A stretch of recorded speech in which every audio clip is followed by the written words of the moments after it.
Hello friends, very much welcome to all of you to the success educator. आप सभी लोगों का बहुत स्वागत है। दोस्तों, आज के इस वीडियो में हम डिस्कस करेंगे हिस्ट्री के प्रीवियस ईयर के क्वेश्चंस जो कि Himachal Pradesh public service commission जो अभी कंडक्ट करवाएगा क्लास 3 की भर्तियां भी, तो उनमें जो है आपको काफ़ी हेल्प प्रोवाइड करवाएंगे। तो अगर आपने ये वीडियोज़ नहीं देखे तो आपको कसम से बोल रहा हूँ बहुत तगड़ा वाला पाप लगेगा, क्योंकि 95% स्टूडेंट वैसे भी प्रीवियस ईयर क्वेश्चन सॉल्व नहीं करके जाते हैं और वहीं पे मार खा जाते हैं एग्ज़ाम्स के अंदर। तो यहाँ से PVIQ सॉल्व करना बहुत ही ज़्यादा इम्पॉर्टेंट हो जाता है। डायरेक्ट क्वेश्चन पूछे जा सकते हैं और क्वेश्चन के लेवल का और टॉपिक्स का पता चल जाता है कि कौन से टॉपिक्स से किस तरह के क्वेश्चन जो है हमें पूछे जाते हैं। ठीक है, सो इन क्वेश्चंस को लगाना काफ़ी इंपॉर्टेंट है। PDF के लिए आप जो है टेलीग्राम चैनल को ज्वाइन कर लेना और ये जो है बारकोड आप स्कैन कर लीजिए और डायरेक्टली वहाँ पे आप जो है ज्वाइन कर लेंगे। ठीक है, चलिए स्टार्ट करते हैं आज का लेक्चर। और OTR जो है स्टार्ट हो चुका है, यानी कि वन टाइम रजिस्ट्रेशन जो है Himachal Pradesh public service commission की जो वेबसाइट है वहाँ पे जाके जो है आप रजिस्टर कर लीजिए, वो जो है ओपन हो चुकी है। चलिए स्टार्ट करेंगे। Which of the port town of Indus valley civilisation. तो देखिए इनमें से आपको बताना है कि कौन सी पोर्ट टाउन थी इंडस वैली सिविलाइजेशन में। तो आंसर क्या हो जाएगा हमारा? लोथल हो जाएगा। ठीक है, लोथल कहाँ पे है? गुजरात के अंदर। गुजरात के अंदर ये जो है आपकी पोर्ट सिटी थी, याद रखिएगा एग्जाम में काफ़ी ज़्यादा पूछे जाते हैं। अच्छा, ये लोथल के अलावा कौन कौन सी जो है पोर्ट सिटी हैं वो आपको याद रखनी है। सुतकांगेडोर है एक, ठीक है, सुतकांगेडोर। अब ये सुतकांगेडोर जो है ये कहाँ पे है? ये पाकिस्तान के अंदर लोकेशन है। ठीक है, पाकिस्तान के अंदर। इसके अलावा पाकिस्तान की बालाकोट, ये भी पोर्ट सिटी थी। कुंटासी, ठीक है, KUNTASI, ये जो है आपकी गुजरात में है, तो ये भी आपकी पोर्ट सिटी थी। इसके अलावा अलाहडीनो, ठीक है, ये भी आपकी पाकिस्तान में एक लोकेशन है जो कि आपकी पोर्ट सिटी थी। तो ये जो है आपकी पोर्ट सिटीज़ थी सारी। कौन कौन सी? सुतकांगेडोर, बालाकोट, कुंटासी, अलाडीनो और गुजरात, ये सारी की सारी आपकी पोर्ट सिटीज़ थी, याद रखिएगा। इंडस वैली सिविलाइजेशन को जो है, इंडस वैली सिविलाइजेशन का नाम किसने सबसे पहले दिया था? तो आपको पता होना चाहिए, जॉन मार्शल ने दिया था। ठीक है, जॉन मार्शल उस समय जो है ASI थे, आर्कियोलॉजिकल सर्वे ऑफ इंडिया के डायरेक्टर थे। कब? 1921 में। ओके, और फर्स्ट जो साइट जो हमारी एक्सकावेट की गई थी वो थी हड़प्पा। ये भी पता होगा, दयाराम साहनी ने जो है इसको एक्सकावेट करवाया था। और इसके अलावा जो मोहनजोदारो थी वो आपकी राखलदास बनर्जी ने 1922 में उसको जो है इन्वेंट किया था। ठीक है, तो एक चीज़ याद रखना, हड़प्पा किस नदी के किनारे है? तो रावी नदी के किनारे है। मोहनजोदारो किस नदी के किनारे है? तो इंडस रिवर के किनारे है। इस तरह के क्वेश्चन जो है गाइस एग्जाम में पूछे जाते हैं। इंडस वैली सिविलाइजेशन की बात करें तो 2500 BC से लेके 1700 BC का इसका टाइम पीरियड था। और ये टाइम पीरियड कैसे पता चलता है? C14 जो है कार्बन डेटिंग के थ्रू, राइट। इसके अलावा अगर हम बात करें ये नदियों के किस नदी के किनारे कौन सी सिटी मौजूद है, अगर हम हड़प्पा की बात करें, हड़प्पा का मैंने आपको बता दिया यहाँ पे। ठीक है, हड़प्पा का आपको मैंने बता दिया कि ये आपकी रावी नदी के किनारे। रोपड़ जो है ये आपका सतलुज के किनारे है, सतलुज नदी के किनारे। और बनावली जो है ये हरियाणा में साइट है और ये आपकी कौन सी? सरस्वती रिवर के किनारे, जो कि अभी विलुप्त हो चुकी है। ठीक है जी, तो ये सारी चीज़ें जो है आपको यहाँ पे इंडस वैली सिविलाइजेशन से इस तरह के क्वेश्चन पूछे जाते हैं। अगले क्वेश्चन पे चलेंगे। The term Neolithic is derived from. तो न्योलिथिक जो है वर्ड कहाँ से डिराइव हुआ है? ग्रीक वर्ड है, लैटिन है, फ्रेंच है या फिर जर्मन है? तो ये ग्रीक वर्ड है दोस्तों। ऑप्शन ए इसका सही आंसर होगा। अब देखो अलग अलग एजेस के बारे में आपको पता होना चाहिए। सबसे पहली कौन सी थी? पैलियोलिथिक। ठीक है, पैलियोलिथिक एज थी। पैलियोलिथिक एज को ओल्ड स्टोन एज भी कहा जाता है, याद रखिएगा, ओल्ड स्टोन एज भी हम इसको बोलते हैं। इसके बाद कौन सी आती है? मेसोलिथिक। मेसोलिथिक को मिडल स्टोन एज कहा गया है। ठीक है, इसके अलावा फिर आती है आपकी न्योलिथिक, ये जो वाली है न्योलिथिक, इसको बोलते हैं न्यू स्टोन एज। ठीक है, न्यू स्टोन एज। अब न्योलिथिक के बारे में थोड़ा जान लेते हैं, क्या क्या चीज़ें आपको जो है थोड़ी सी पता होनी चाहिए। न्योलिथिक एज जो है 6000 BC से लेके 4000 BC तक जो है चलती है। इसमें आपके जो एनिमल डोमेस्टिकेशन थी वो स्टार्ट हो गई थी। पोल्ट्री बनना भी जो है यहाँ पे आप देखेंगे तो पोल्ट्री बनना भी स्टार्ट हो गया था। एनिमल डोमेस्टिकेशन भी स्टार्ट हो गई, राइट। और जो घर वगैरह बनते थे वो मड और ब्रिक से बनते थे, ठीक है। मड प्लस आपकी जो ब्रिक्स थी उसके थ्रू जो है नियोलिथिक एज में आपके घर बनते थे। स्टोन था वो पॉलिश होना स्टार्ट हुआ था, राइट। नियोलिथिक के बाद जो है आपकी कौन सी एज आती है? नियोलिथिक के बाद जो है आपकी मेटल एज आती है, यानी कि चाल्कोलिथिक, ठीक है। चाल्कोलिथिक एज को क्या बोलते हैं? मेटल एज भी कहा जाता है, और इसको हम क्या आयरन एज भी बोलते हैं, ठीक है। तो ये जो है क्रोनोलॉजी है जो कि आपको पता होना चाहिए इनके बारे में। चलिए आगे बढ़ते हैं। विच of the following played the most important part in the वैदिक इकोनॉमी? वैदिक की इकोनॉमी में, वैदिक अर्थव्यवस्था में निम्नलिखित में से किसकी सबसे महत्वपूर्ण भूमिका थी? तो ये थी आपकी एग्रीकल्चर, कृषि की, ठीक है। ऑप्शन 20 का सही आंसर होगा।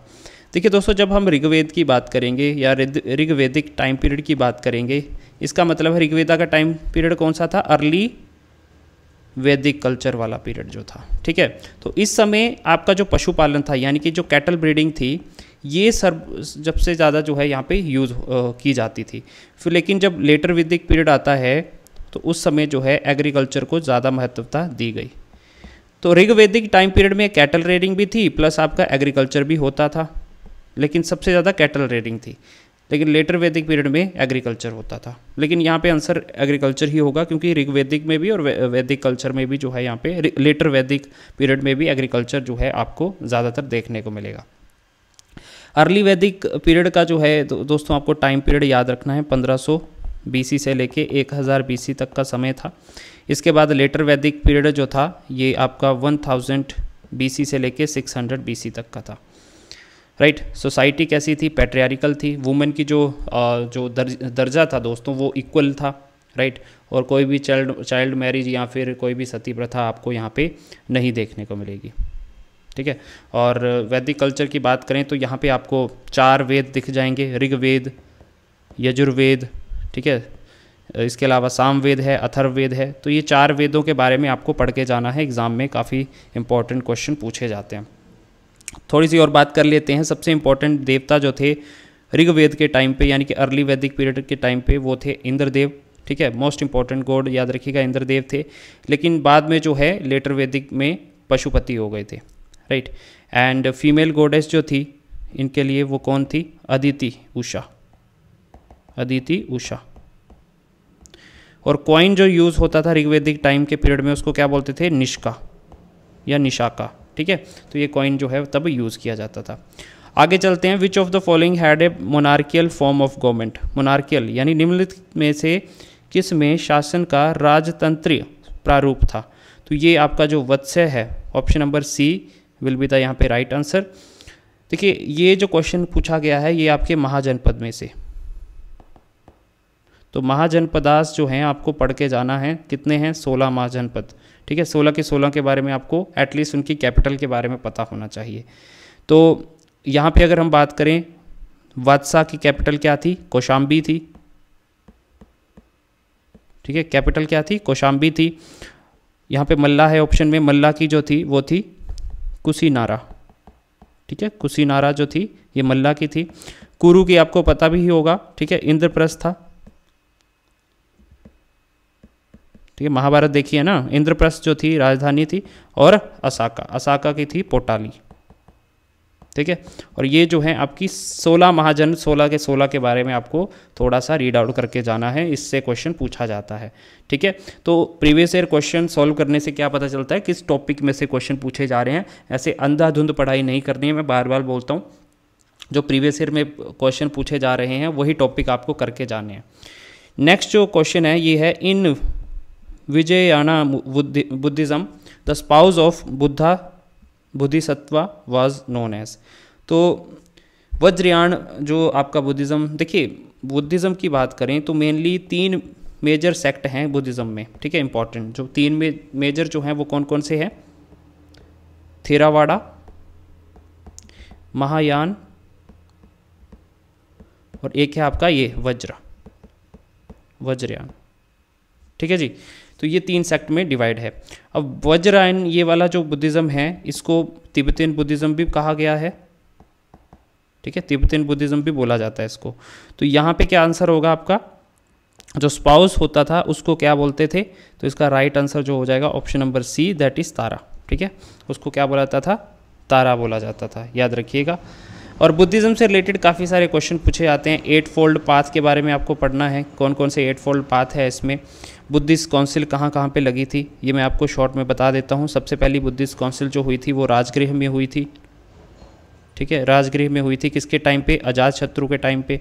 इसके बाद जो सेकंड होती है वो आपकी वैशाली में होती है, ओके। इसके बाद जो थर्ड होती है वो कहाँ पे, थर्ड जो है पाटलिपुत्र में होती है, okay. And the fourth one is in Kashmir, Kundalvan के जो कश्मीर है वहाँ पे फोर्थ होती है, जिसमें आपका महायान और हीनयान में बुद्धिज़्म जो है डिवाइड हुआ था, ठीक है, 2 पार्ट में। पाटलिपुत्र की इंपॉर्टेंट हो जाती है क्योंकि इस समय जो है यहाँ पे ये अशोका इसको रूलर थे उस समय, अशोका, राइट। और अशोका ने कौन सा जो बुद्धिज़्म अपनाया था, ये जो हीनयान वाला है, ठीक है, हीनयान वाला, ये भी क्वेश्चन पूछा जाता है। तो ये सारी चीज़ें यहाँ पे याद रखिएगा।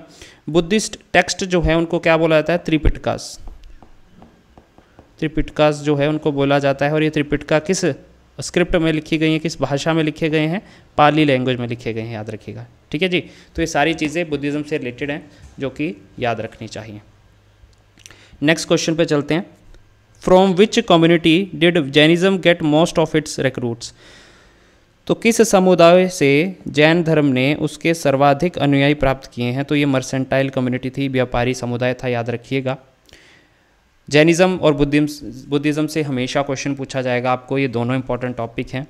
तो सबसे इंपॉर्टेंट जो यहाँ पे हो जाते हैं महावीर, ठीक है, महावीर जो थे कितने नंबर के तीर्थंकर थे, 24 नंबर के तीर्थंकर थे। कहाँ पे इनका जन्म हुआ, कुंडग्राम में, ठीक है, कुंडग्राम में जो है इनका जन्म होता है। एंड जो जैनिज्म है वो 3 प्रिंसिपल को फॉलो करते हैं, वो कौन कौन से 3 प्रिंसिपल है ये पता होना चाहिए। क्या कौन कौन से हैं, राइट फेथ, ठीक है, right knowledge and right conduct, 3 principle पे जो है ये यहाँ पे काम करते हैं।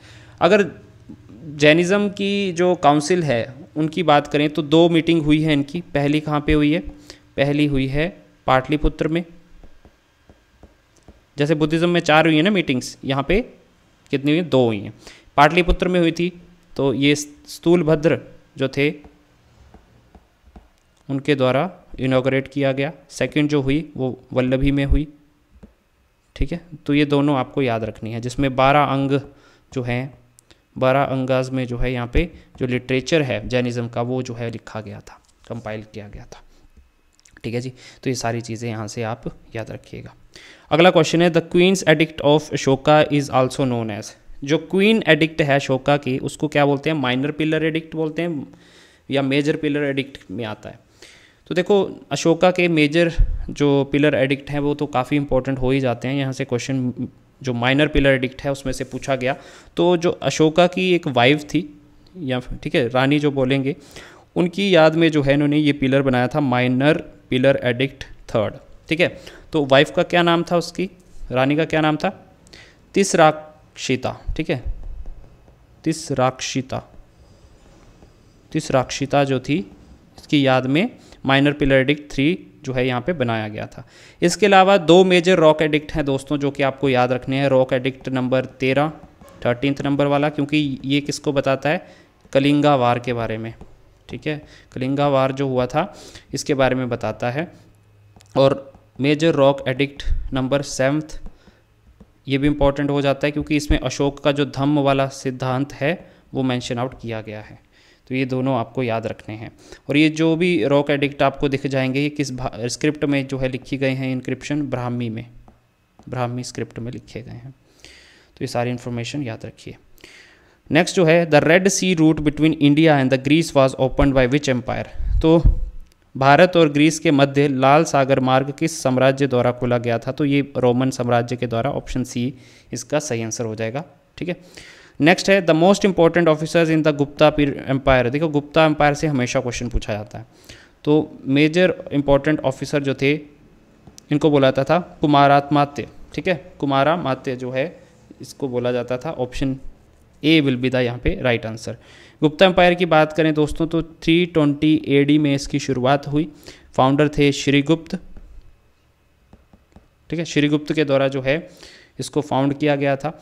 अब क्वेश्चन पूछा जाता है फाहियान किसके टाइम पे आए थे। फाहियान एक चाइनीज़ ट्रैवलर थे, तो ये जो है चंद्रगुप्त सेकंड के, जिनको विक्रमादित्य के नाम से भी जाना जाता है, उनके टाइम पीरियड में आते हैं, राइट। और इसके अलावा अगर हम बात करें तो कैपिटल क्या थी, कैपिटल थी इनकी पाटलिपुत्र। कैपिटल क्या थी, पाटलिपुत्र थी, लेकिन एक अल्टरनेट भी थी, ठीक है, एक अल्टरनेट कैपिटल भी थी उज्जैन, लेकिन मेन कैपिटल जो थी ये पाटलिपुत्र थी, ये अल्टरनेट थी उज्जैन, राइट, याद रखिएगा।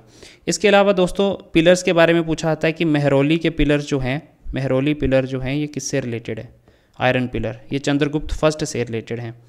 इसके अलावा इलाहाबाद के पिलर्स जो भी हैं, इलाहाबाद पिलर्स ये भी गुप्ता साम्राज्य से जुड़े हुए हैं, और ये किससे रिलेटेड है, समुद्रगुप्त से, ठीक है, ये समुद्रगुप्त से जुड़े हुए हैं। इसके अलावा और क्वेश्चन पूछा था कि नालंदा विश्वविद्यालय की शुरुआत किसने करी थी। नालंदा यूनिवर्सिटी जो थी इसकी शुरुआत जो है ये कुमारगुप्त ने करी थी, इसकी स्थापना एग्ज़ाम में क्वेश्चन पूछा जाता है, याद रखिएगा, ठीक है जी। तो ये सारे प्रश्न हैं जो कि इससे बनते हैं। Who among the following allowed the Muslims to preach Islamic faith in their empire. तो निम्नलिखित में से किसने अपने साम्राज्य में मुस्लिमों को इस्लामिक धर्मोपदेश की अनुमति प्रदान की थी। तो ये किसने करी थी, पालास ने, प्रतिहारास ने, सेनास ने, या फिर राष्ट्रकूट। तो आंसर होगा राष्ट्रकूट, ऑप्शन नंबर यहाँ पे D will be the right answer है। तो ये जो पालास के बारे में आपको पढ़ना है ज़रूर, प्रतिहारास के बारे में, राष्ट्रकूटा के बारे में। इसके अलावा जो संगम एम्पायर है, ठीक है, संगम एज है, उसमें जो आपके चेरास, पांड्यास, ठीक है, ये सारे आते हैं, चोलास, इनके बारे में आपको पढ़ के जाना है, हमेशा क्वेश्चन पूछा जाएगा। Before becoming the emperor Balban was a deputy of. Emperor बनने से पहले गयासुद्दीन बलबन जो है किसके डिप्टी थे, किसके अधीनस्थ थे। तो ये थे आपके नसीरुद्दीन महमूद के, ऑप्शन सी इसका सही आंसर होगा। बलबन किस जो है यहाँ पे सल्तनत से जुड़ा हुआ था, दिल्ली सल्तनत, ठीक है, दिल्ली सल्तनत से हमेशा क्वेश्चन पूछा जाता है। देखिए इसको आप, इनके जो डायनेस्टीज़ हैं दिल्ली सल्तनत की, वो कैसे आप याद रख सकते हैं, SKT, संस्कृत को शॉर्ट फॉर्म में SKT लिखते हैं ना, फिर श्रीलंका SL, SKT SL। सबसे पहले आपकी आ जाती है क्या, slave dynasty, Khilji dynasty, Tughlaq dynasty, Sayyid dynasty, then Lodhi dynasty. इस तरह से आप याद रख सकते हैं। टाइम पीरियड बात करें दोस्तों, दिल्ली सल्तनत का 1206 से लेके 1526 तक का था, ठीक है, starting from slave dynasty to the Lodhi dynasty. तो ये इनका टाइम पीरियड था। अगर हम बात करें दोस्तों बलबन की, तो बलबन के जो है एक दूसरा नाम था जिसको क्या बोलते थे, उलुग खान। इसको उलुग खान के नाम से भी जाना गया है, ठीक है, उलुग खान भी इसको बुलाया जाता था। इसने एक फेस्टिवल की शुरुआत की थी, नमरोज़ नाम का फेस्टिवल था, इसने शुरुआत की। जो स्पाई सिस्टम था इसने सबसे पहले चलाया, ठीक है, जासूस सिस्टम।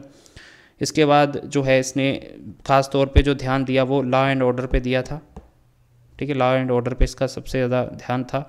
इसके बाद जो है इन्होंने दीवान अर्ज़ नाम का डिपार्टमेंट बनाया जो कि आर्मी से रिलेटेड था, ठीक है। ये सारी चीज़ें जो है यहाँ पे आप याद रखिए। What inspired the Marathas to fight against rulers in Delhi. तो किसने दिल्ली में शासकों के विरुद्ध लड़ाई के लिए मराठाओं को प्रेरित किया था। तो ये उनका नेशनलिज्म था, ऑप्शन यहाँ पे सी इसका सही आंसर होगा। मराठा एम्पायर से भी क्वेश्चन पूछे जाते हैं। तो मराठा एम्पायर की बात होगी तो शिवाजी का नाम आपको याद रखना है, छत्रपति शिवाजी। कहाँ पे इनका जन्म हुआ, शिवनेर के अंदर, राइट। और काउंसिल ऑफ मिनिस्टर को क्या बोलते थे, ये अष्टप्रधान, ठीक है, अष्टप्रधान नाम की इनकी जो काउंसिल ऑफ मिनिस्टर्स होती थी, कैबिनेट हम बोल सकते हैं। लैंड मेजरमेंट जो होता था, लैंड मेजरमेंट उस समय उसको क्या बोलते थे, काठी बोलते थे, ठीक है। ये रोड होती थी, ठीक है, वो जो है उससे जो है लैंड मेजरमेंट किया जाता था। तो इसके बारे में आपको याद रखना है। शांबाजी महाराज सारे जो हैं ये इंपॉर्टेंट रूलर्स हैं। A new technique of painting known as siyahi qalam became fashionable during the reign of. तो स्याही कलम जो है किसके टाइम पीरियड में आई, तो ये औरंगजेब के टाइम पीरियड में आई, ऑप्शन ए इसका यहाँ पे सही आंसर होगा। औरंगजेब की बात करें, शाहजहाँ का ये बेटा था, इसका दूसरा नाम था आलमगीर, ठीक है, इसको आलमगीर के नाम से भी आप जानते हैं। इसने जो डेक्कन है, साउथ वाला एरिया है, उसको कॉन्कर किया था, राइट। इसके बाद जो है ये जो म्यूज़िक वगैरह चलता था उसको इसने बंद करवाया, राइट। और जो जजिया था, जजिया टैक्स जो लगता था नॉन मुस्लिम पे, वो इसने री इम्पोज करवाया था, ठीक है, री इम्पोज करवाया था, याद रखिए, री इम्पोज करवाया था। आप मुझे बताएंगे स्टार्ट किसने किया था सबसे पहले, कमेंट सेक्शन में आप लिखेंगे कि जजिया जो है सबसे पहले स्टार्ट किसने किया था। पहले स्टार्ट किया था, फिर बाद में अकबर ने बंद कर दिया था, फिर इसने फिर से री इम्पोज कर दिया, लेकिन आपको बताना है स्टार्टिंग में स्टार्ट किसने किया था जजिया लगाना। तो ये इंपॉर्टेंट क्वेश्चन है, ये आपने आंसर देना है। इसके अलावा औरंगज़ेब की बात करें दोस्तों, 9th नंबर के सिख गुरु जो थे, गुरु तेग बहादुर को इन्होंने मारा था, ठीक है। तो तेग बहादुर को जो है यहाँ पे मारा गया। तो ये 9th सिख गुरु थे, इनको जो है आपको याद रखना है, ये औरंगज़ेब ने इनको मारा था, ठीक है। Next, how many incursion did Mahmud of Ghazni made in India. तो कितनी बार जो है आक्रमण किया था महमूद गजनी ने, तो 17 बार आक्रमण किया था। आपने काफ़ी बार ये क्वेश्चन पढ़ा होगा, ठीक है। Next, in which year the Ryotwari system introduce. तो रेतवाड़ी जो प्रथा थी वो कब इंट्रोड्यूस हुई थी, कौन से साल में, तो ये 1820 में। ऑप्शन ए इसका यहाँ पे सही आंसर हो जाएगा, ठीक है। और ये जो रेतवाड़ी सिस्टम है ये किसने इंट्रोड्यूस किया था, थॉमस मुनरो ने, थॉमस मुनरो, ठीक है, थॉमस मुनरो के द्वारा जो है इसको स्टार्ट किया गया। दूसरा आता है दोस्तों परमानेंट सेटलमेंट। ये भी पूछा जाता है कि परमानेंट सेटलमेंट जो है ये किसने स्टार्ट किया था। तो ये 1793 में पहली बार जो है यहाँ पे बंगाल में लगाया गया था, किसके द्वारा, लॉर्ड कॉर्नवालिस, ठीक है, लॉर्ड कॉर्नवालिस ने जो है यहाँ पे ये लगाया था, राइट। इसके अलावा सब्सिडरी अलायंस के बारे में पता होना चाहिए, ठीक है। किसने इसकी शुरुआत की थी, वेलेस्ली ने, वेलेस्ली ने इसकी शुरुआत की। 1801 में सबसे पहले जो है ये लगाया गया था अवध के अंदर, राइट। तो ये सारे क्वेश्चन बनते हैं इस तरह के, याद रखिए। What was the emphasis laid on in all reform movements. सभी सुधारवादी आंदोलनों में किस पर जोर दिया गया। तो रिफॉर्म मूवमेंट जो हुई थी तो उसमें रिलीजियस रिफॉर्म और प्लस आपकी सोशल रिफॉर्म दोनों में जो है यहाँ पे सुधार किया गया था। ऑप्शन सी इसका सही आंसर होगा, both A and B. Religious reform से भी आपको क्वेश्चन पूछे जाएंगे। The annexation of Awadh by British took in which year. तो ब्रिटिशर्स ने अवध को कब कब्जे में लिया था, तो ये लिया था 1856 में, ठीक है। लॉर्ड डलहौजी के टाइम पे 1856 में इसको अपने कब्जे में लिया था। क्यों लिया था, उस समय देखिए अवध का जो राजा हुआ करता था वाजिद अली शाह। वाजिद अली शाह के समय में ये जो है इसको अनेक्स किया गया था इंटरनल जो है मिस रूल की वजह से। ये तो बहाना था कि आप जो है आपका जो राज्य है वो रूल नहीं हो पा रहा है आपसे, इंटरनल मिस रूल हो रहा है, तो इसलिए जो है वहाँ पे ये जो इसको जो है डलहौजी के द्वारा अनेक्स कर लिया था, ठीक है। लेकिन अवध जो है इससे पहले मैंने आपको बताया कि अवध पे सब्सिडरी अलायंस लगा था 1801 पे, एक में, है ना। तो लॉर्ड वेलेस्ली ने उसको लगाया था। The Indian national movement up to 1905 was dominated by. 1905 तक भारतीय राष्ट्रीय आंदोलन में किनका वर्चस्व था, तो याद होगा 1885 में आपकी जो इंडियन नेशनल कांग्रेस बनती है और 1805 से लेके 1905 तक यहाँ पे किसका राज होता है, मॉडरेट्स का। ऑप्शन ए इसका सही आंसर होगा। फिर उसके बाद जो है आपके एक्सट्रीमिस्ट जो है कमान संभालते हैं इंडियन नेशनल कांग्रेस की। अब 1805 डेट है, इससे क्या क्या प्रश्न बन सकते हैं। सबसे पहले दोस्तों याद रखिए 1905 में जो है आपका स्वदेशी मूवमेंट की शुरुआत हुई थी, ठीक है, स्वदेशी मूवमेंट की शुरुआत हुई। दूसरा ये जो है आपका बंगाल विभाजन हुआ था, ठीक है, बंगाल का डिवीज़न हुआ था यहाँ पे। 1805 का जो इंडियन नेशनल कांग्रेस का सेशन था दोस्तों, ये आपको याद रखना है कि किसके नेतृत्व में हुआ था। तो ये सबसे पहले आपको याद होना चाहिए कि ये जो है बनारस में हुआ।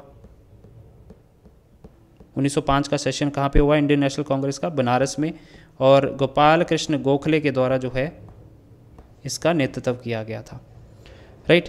इसके अलावा ये तो 1905 का सेशन है। 1906 का सेशन भी आपको याद रखना है कि ये कहाँ पे हुआ था। दादा भाई नौरोजी ने इसका नेतृत्व किया, प्रेसिडेंट थे उस समय, और कैलकाटा में जो है ये सेशन होता है 1906 वाला। याद रखो स्वदेशी मूवमेंट की शुरुआत 1905 में हुई थी। एक स्पेशल सेशन हम बोल सकते हैं 1905 में कैलकाटा के अंदर सब मिले, वहाँ पे जो है यहाँ पे इसकी शुरुआत हुई थी। इसके अलावा 1906 में जो है सेल्फ गवर्नमेंट का जो है इन्होंने गोल रखा, जो आपका कलकत्ता में सेशन होता है 1906 वाला दादा भाई नौरोजी के टाइम के, ठीक है। इस समय जो है इन्होंने सेल्फ गवर्नमेंट यानी कि स्वराज की पहली बार बात कब हुई थी, 1906 में हुई थी। याद रखिएगा कि स्वराज की सबसे पहले बात कब हुई, तो 1906 में हुई थी। इसके अलावा 1905 की अगर हम बात करें दोस्तों, तो 1905 में ही आपका मुस्लिम लीग की जो है गठन हुआ था। मुस्लिम लीग का आप मुझे कमेंट सेक्शन में बताएंगे कि मुस्लिम लीग का गठन किसने किया था। कोई एक पर्सन जो है जो मेन हेड था, उसका नाम आपने जो है कमेंट सेक्शन में बताना है। चलिए आगे बढ़ते हैं। On which date did Gandhi ji make his famous march to Dandi to break the salt law. तो साल्ट लॉ आपको पता है, डांडी मार्च हुआ था। कब हुआ था? 12 मार्च 1930 में। लेकिन 1930 यहाँ पे ऑप्शन में है ही नहीं, तो यहाँ पे ऑप्शन सी को आप टिक कर सकते थे, लेकिन ये क्वेश्चन जो है स्क्रैप होगा क्योंकि 1930 नहीं है, यहाँ पे 1931 है। ठीक है जी, तो याद रखिएगा option number C will be the right answer. Right, प्रारंभ किया है पूछा जा रहा है, समाप्त नहीं किया। समाप्त तो आपका अप्रैल 6 होना था, लेकिन प्रारंभ की बात हो रही है, तो 12 मार्च 1930 होना चाहिए आंसर। राइट, तो ये यहाँ पे क्वेश्चन गलत है आपका। Next is Wavell plan was given in which year. तो वेवल प्लान को जो है क्या बोला जाता है? शिमला कॉन्फ्रेंस भी इसको बोलते हैं। ठीक है, शिमला कॉन्फ्रेंस जो हुआ ये 1945 में हुआ था, याद रखिएगा 1945 में। तो एक चीज़ आप नोटिस करेंगे कि जो मॉडर्न हिस्ट्री है आपकी, वहाँ से क्वेश्चन अगर हम Himachal Pradesh subordinate selection commission की बात करें तो वो कम क्वेश्चन पूछता है, लेकिन अब आपके पेपर होंगे Himachal Pradesh public service commission के अंडर, ये मॉडर्न से क्वेश्चन ज़्यादा पूछते हैं। अब ये देखने वाली बात होगी कि कैसे जो है आपका सिलेबस ये डिवाइड करते हैं। हालांकि सिलेबस जब नोटिफिकेशन निकलेगी तो सिलेबस वहाँ पे मेंशन आउट ज़रूर करेंगे। ठीक है जी, साथ ही साथ दोस्तों आप हमारा जो है ये टेलीग्राम चैनल ज्वाइन कर लो, इसको स्कैन कर लो, ठीक है, और डायरेक्टली आप वहाँ पे पहुँच जाएंगे। पीडीएफ जो है बाकी सारी जो पीडीएफ वगैरह रहती हैं वो आपको यहाँ पे अवेलेबल हो जाएगी। इंस्टाग्राम पे जरूर जुड़िए। इंस्टाग्राम पे जो है पोस्ट डालना मैं स्टार्ट करूँगा, जहाँ पे आपको नॉलेजेबल जो है फैक्ट जानने को मिलेंगे। इसके साथ ही साथ ये है हमारा टेलीग्राम चैनल, तो इसमें आपके जो है 90+ सब्सक्राइबर होंगे, और एक चैनल पहले था जिसमें 1600+ जो है सब्सक्राइबर थे, वो चैनल बंद हो चुका है, उसको मत ज्वाइन करना। बस ये जो है आपको इसको स्कैन कर लीजिए, आप डायरेक्टली वहाँ पे पहुँच जाएंगे। ठीक है, अदरवाइज सक्सेस एजुकेटर 1 लिख के भी जो है वहाँ पे ज्वाइन कर सकते हैं। तो पीडीएफ वगैरह आपको यहाँ पे मिल जाएंगे। हम मिलते हैं आपको नेक्स्ट लेक्चर में, तब तक के लिए जय हिंद।